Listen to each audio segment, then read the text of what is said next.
Bienvenue dans cette nouvelle exploration. Aujourd'hui, on plonge dans un texte assez fascinant, un chapitre intitulé « Discernement sans jugement ». Il explore comment notre conscience, en fait, peut identifier, disons, les faiblesses ou les choix des autres sans pour autant tomber dans la critique, dans la condamnation. C'est ça.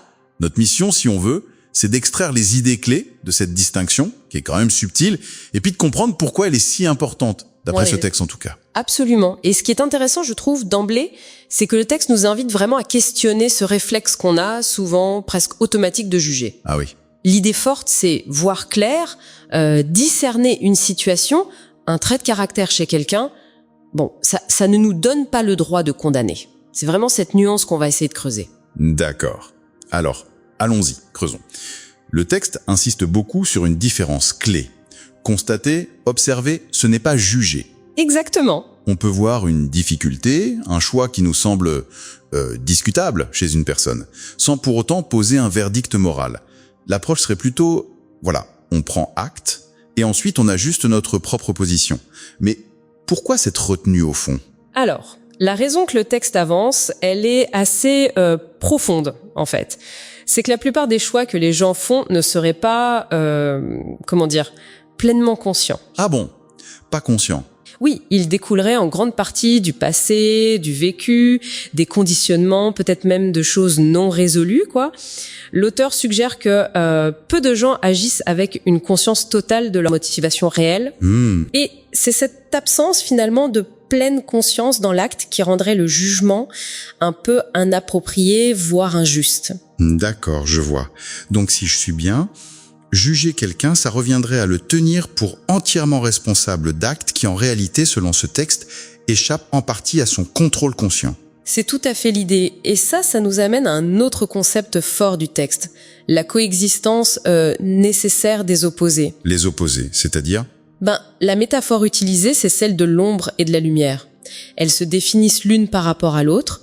L'une n'existe pas sans l'autre, en quelque sorte. D'accord. Et si on transpose ça au comportement, aux idées, ça suggère qu'il n'y a pas une bonne façon d'être qui s'opposerait à une mauvaise façon absolue. Donc ce qu'on perçoit nous comme négatif ou faux, ça pourrait avoir une fonction, une place dans un équilibre plus vaste. Précisément.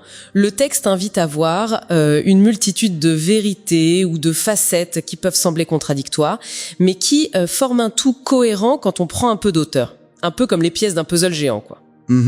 Et dans cette optique, les défauts, les erreurs, ce ne seraient plus des anomalies à condamner, mais peut-être des contrepoints nécessaires, qui participent à définir l'ensemble. Ça change radicalement la perspective sur ce qu'on appelle les failles. Oui, c'est une vision assez déstabilisante même. Et comment le texte relie ça à notre propre expérience, à la façon dont on construit notre réalité, notre perception initiale ? On valide cet environnement, et puis un choix fondamental se présente. Soit on s'y fond, passivement, soit on cherche activement à le modeler. Attends. Donc, le texte suggère que même nos premières impulsions, qu'elles soient d'accepter ou de vouloir changer les choses, elles sont en soi justes pour nous à ce moment-là. C'est étonnant comme perspective. C'est exactement ça. Ce choix premier est présenté comme le bon parce qu'il correspondrait à nos aspirations profondes du moment présent.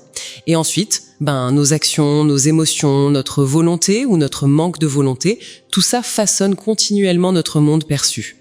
Et là, on touche à la tension classique entre destin et libre arbitre. Ah, le fameux grand débat. Alors, qu'est-ce qu'il en dit, ce chapitre ? Il avance une idée assez particulière. On serait créé pour répondre à une demande précise. Une demande qui émanerait de ce que le texte appelle des créateurs supérieurs. Bon, c'est leur terme, ce n'est pas très détaillé. Ok. Mais l'idée, c'est une sorte d'impulsion originelle. On serait placé dans un contexte donné avec une fonction de départ. Les grandes lignes seraient donc comme tracées. D'accord. Des sortes de rails principaux, si on veut. Mais alors, où est notre liberté là-dedans ? Et c'est là que ça devient, je trouve, fascinant. Les détails, l'exécution, ça nous appartiendrait. Notre rôle, ce serait de donner forme, de donner chair à ces grandes orientations via nos choix de tous les jours, nos expériences vécues. On a une marge de manœuvre, dit le texte. Une marge de manœuvre ? Oui, pour modeler notre espace. Et on peut même dépasser nos limites de départ, transcender notre condition initiale. Mais j'ai cru comprendre que cette transcendance, elle a un coût. Oui, Le texte est très clair là-dessus. Dépasser ses propres limites, ça demande une force de caractère hors du commun. Et ça se paye. Ça se paie. Oui, une évolution très rapide, un changement de cap radical, ça peut avoir un coût élevé, que ce soit en énergie, psychologiquement. Ce n'est pas présenté comme quelque chose d'anodin. Bon, alors, si on essaye de synthétiser un peu tout ça, qu'est-ce qu'on retient principalement? Ce chapitre, il nous pousse vers une forme d'humilité, non? Observer sans condamner, c'est reconnaître que les parcours des autres sont complexes, souvent moins linéaires, moins conscients qu'on pourrait le croire. Tout à fait. C'est accepter qu'il y ait des perspectives multiples et qu'elles soient valides au sein d'une réalité qui est plus vaste, plus interconnectée qu'on ne le perçoit d'habitude. Le message sous-jacent, ça semble être une forme d'acceptation. On est là où on doit être et les autres aussi, même si leur chemin nous semble étrange ou erroné de notre point de vue limité.